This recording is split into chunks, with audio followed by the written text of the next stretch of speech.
స్థానిక సర్పంచ్ ముప్పిడి విజయకుమారి సహకారంతో బీసీ సంఘ కమ్యూనిటీ హాల్ పునర్నిర్మాణ పనులకు సహకరిస్తామని కోయలగూడెం సోషల్ వర్కర్ ముప్పిడి చిన్నబాబు అన్నారు.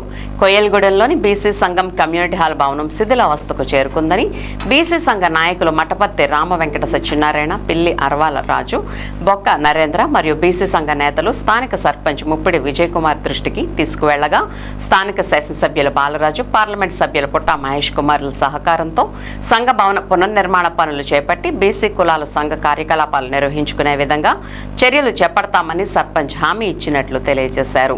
ఈ సందర్భంగా 130కి పైగా కులాలు ఉన్న బీసీ సంఘాలకు కోయలగూడెం మండల కేంద్రంగా వేదికగా బీసీ కమ్యూనిటీ హాల్ మారనుందని మటపత్తి రామసత్యనారాయణరాజు తెలియజేశారు. కార్యక్రమంలో Chitikena Sivakumar, Bokka Narendra, Muppidi Chinnababu, Guttula Satyanarayana, ward member Polapalli Ravikumar, ward member Osala Divya Rajesh తదితరులు పాల్గొన్నారు. ఈ బీసీ కమ్యూనిటీ చేరుకున్నది ఆ విషయం మాకు తెలిసి ఉదయం వచ్చాము ఇక్కడికి.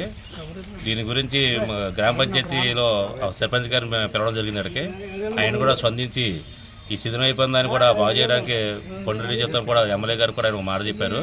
అదేవిధంగా మా సంఘాల తరఫున కూడా మేము కూడా తగిన సాయం చేస్తాం, మేము కూడా ముందుకు వస్తున్నాము.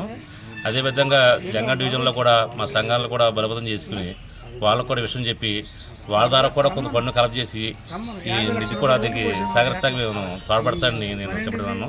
జై సెటిల్స్. కోయలగూడెం, నా పేరు సత్యనారాయణ అండి. ఈ బీసీ కమ్యూనిటీ హాలు శిథిల స్థితికి రావటం వచ్చింది, చాలా బాధాకరంగా ఉంది.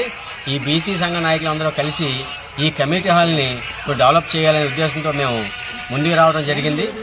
అలాగే ఈ డెవలప్మెంట్కి ప్రభుత్వ తరఫున కూడా సహకారం అందించాలని కోరుకుంటున్నాం. లేక ప్రతి ఒక్కరు కూడా బీసీ నాయకులందరూ స్పందించి ఈ కమ్యూనిటీ హాల్ని మంచి డెవలప్ చేయాలని కోరుకుంటున్నాం. జై బీసీ నాయకులు.